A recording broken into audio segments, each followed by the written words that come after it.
کی آیت نمبر 172 میں اللہ تعالیٰ فرماتے ہیں مفہوم، اور یاد کرو جب آپ کے رب نے اولاد آدم کی پشتوں سے ان کی نسل نکالی اور ان کو انہی کی جانوں پر گواہ بنایا اور فرمایا کیا میں تمہارا رب نہیں ہوں؟ وہ سب بول اٹھے کیوں نہیں، تو ہی ہمارا رب ہے، ہم گواہی دیتے ہیں۔ تو میرا آپ سے ایک سوال ہے کہ جب ہم نے یہ وعدہ کیا تو اس وقت کیا ہمارا مادی اور بشری وجود کا نام و نشان تک موجود تھا؟ نہیں۔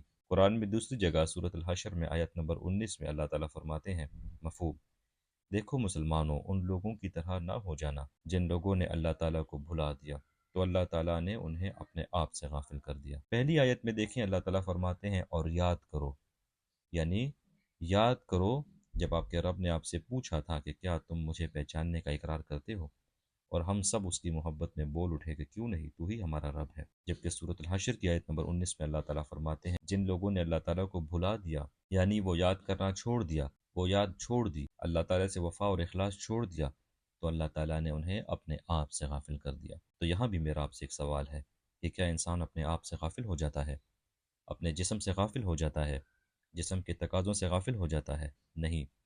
تو پھر وہ کیا ہے جس کا ذکر کیا گیا ہے جسے انسان کو غافل کر دیا جاتا ہے؟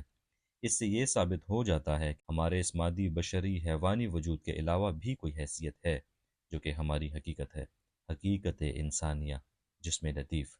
وہی ہمارا روحانی وجود ہے جو اس مادی بشری حیوانی وجود کے اندر موجود ہے۔ کیا آپ کو اب سمجھ آئی کہ جو لوگ اللہ تعالیٰ کو بھلا دیتے ہیں وہ لوگ اپنے حقیقی آپ سے، یعنی اپنی اصل حقیقت سے غافل ہو جاتے ہیں؟ وہی ہے جس نے ازل میں اپنے رب سے وعدہ کیا ہے کہ میں گواہی دیتا ہوں کہ تو ہی ہمارا رب ہے۔ اس وقت ہمارے مادی وجود کا نام و نشان تک نہیں تھا۔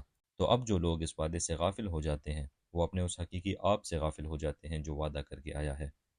یہ دو آیتیں فلسفہ خودی کی بنیاد ہیں، اور یہی اس دور کا المیہ ہے کہ اللہ تعالیٰ کو بھلا دیا گیا ہے، اور اس کے نتیجے میں اپنے اس حقیقی آپ سے غافل کر دیے گئے ہیں جو غیر معمولی طاقتوں، غیر معمولی مخفی قوتوں کا مرکز ہے۔